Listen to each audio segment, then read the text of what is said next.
Hello, I'm Jason Lillywhite, owner of Lillywhite Water Solutions. Today, I'm showing you how to explore precipitation data from the Global Historical Climatology Network, also known as GHCN-Daily. So let's head over to the page that I've built to help make this easy. You go up here to, in my website, go to Showcase, Engineering Toolbox, and you'll find some of my tools that I've posted up here on my website. The one we want to look at here is this first one called Download Historical Data Climate Time Series. Click Launch the tool. In your case, when you first go there, you might see a little check that says, Are you human? But eventually you could get in here. The next thing we want to do is start the search. So this is essentially pulling from NOAA's official archive. It's got over 100,000 stations across 180 countries. Um, Some of the data goes back as far as even more than 150 years, is my understanding. And so it's kind of a standard for when you're looking for um, weather data for hydrological modeling. Um, so what I did is I built a little kind of simpler tool to just get at a portion of this data that I often use, which is daily, historical daily time series. A lot of the water balance models that I build use this kind of information, and I was kind of getting a little bit tired of going through the same thing. It's, when you're searching their entire database, which is great, and it's actually not that bad, but it just takes a lot more steps. And I just figured, well, it'd be a lot easier if we could just, quickly go to the place and grab the data and be ready to go. In addition to that, I've built in the ability to analyze the data as well, because sometimes you're not sure about, which one to look for until you kind of understand what the data, what's in the data. So let's just go ahead and do a test. How about we just pick a spot on the map? We can just browse in this little map viewer here. You just pan around if you want. You can scroll in and out with the mouse. Let's say I just pick this area right here. So you can just pick a spot, and then you can, zero. You can change the search radius. You can also search by latitude and longitude. Um, you can also type in a location and enter it. There we go. So we have quite a few options here. I'm going to make this radius just a bit bigger. And then down here in the data filters, you can pick, exactly what kind of data that you're looking for. This is the type of data that they have available.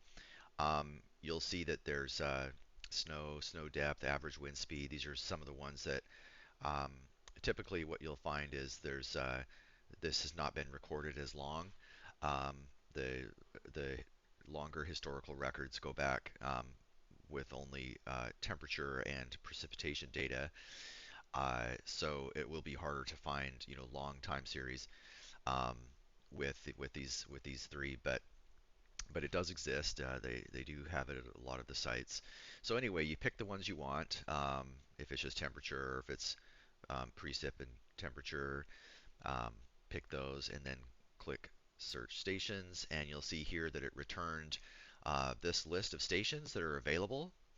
And so you can click on the little the little node that points to the station that's here. But to actually do the download, then you come over here and you'll see that when you hover your mouse over the item, that you'll see this little icon for download. But also importantly, you can have it download into the units that you're interested in viewing the data in. Also, what this tool will do is when it downloads the raw data as well with it. So it puts it into a zip file. So you get two files actually. And the reason I did that is just because that's kind of like gives you a sense of security, to just, make sure is this right? Because I am modifying the data. I'm doing a modification to it, a couple of things. I'm formatting it so that it only contains the data that I want. So a lot of times for the modeling that I'm doing, I don't want any blank values. So, there might be missing records in the time series. And so the way I deal with that is I have it insert a negative 999 into the data set, so that there's just numerical number. There's numbers all the way down the whole time series. Um, so that's helpful because there's a lot of tools out there. One of the ones I use a lot is GoldSim, and it requires that it has numbers in all of the rows, and so that's why I have it insert where there are blank values. But if you wanted to see other, flags that they put in there and metadata, then it will come with that. So anyway, you change your unit there, and then you just click download. And when you click this, you should see it come up here. There's a zip file, and you can unzip that and look at the data and use it. So that was pretty easy. And then the other thing is you can click this little chart icon, and this will take you to another page that I have, another tool that allows you to upload any CSV file that has uh, these two headers formatted in this way. The first header must be date, the next one must be PRCP. So this is really just to uh, do an analysis of precipitation data. That means in the previous page, if you weren't gathering precipitation data, then you wouldn't be able to see this. I'm hoping to provide analysis of the other climate variables as well later.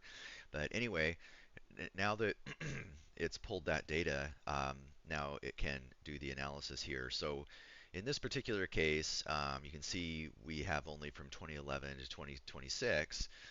It shows you here annual, it's actually calculating the factor of normal for both the probability density and the long-term totals. And so what this shows you on the left is a histogram showing the distribution of all of the annual totals, and then it shows you a fit of log Pearson 3 and the gamma distribution, and also overlays those PDF curves over that, so you can kind of get an idea of how your data is fitting. Now, we don't have a lot of data here, so this is not going to be a good fit. You can see that log Pearson is not great. The gamma is a little better there. And anyway, so you've got some other stats here. Some of the important things, just like big picture things, you can see, um, how many total days. Up here, you can see the um, what's the what's the greatest intensity or daily total I shouldn't say intensity, but daily. What's the greatest daily total rain in the historical record? There it is. What's the maximum run of wet days and maximum run of dry days in the historical set? So a dry period of 47 days was the longest that it found. And then coming down here, you can see we've got um, this is monthly statistics of totals, and then this one is monthly statistics of uh, numbers of dry and wet days. And then the other one I really like is it separates out the totals by season and then looks at over the years what is a trend. Is there a trend? And we're going to need something like a p-value of less than 0.05 um, to say that there's a significant trend. So you can see these numbers are not quite there, but you can still, regardless, you can still see a somewhat of a trend in the seasonal totals of rainfall in this data. So that's all I wanted to show. If you have any questions, you can always go to my website, which is lilywhitewater.com, and you can find me there, ask me questions. And if you have any other tools of interest that you would be that you would like to see, please let me know.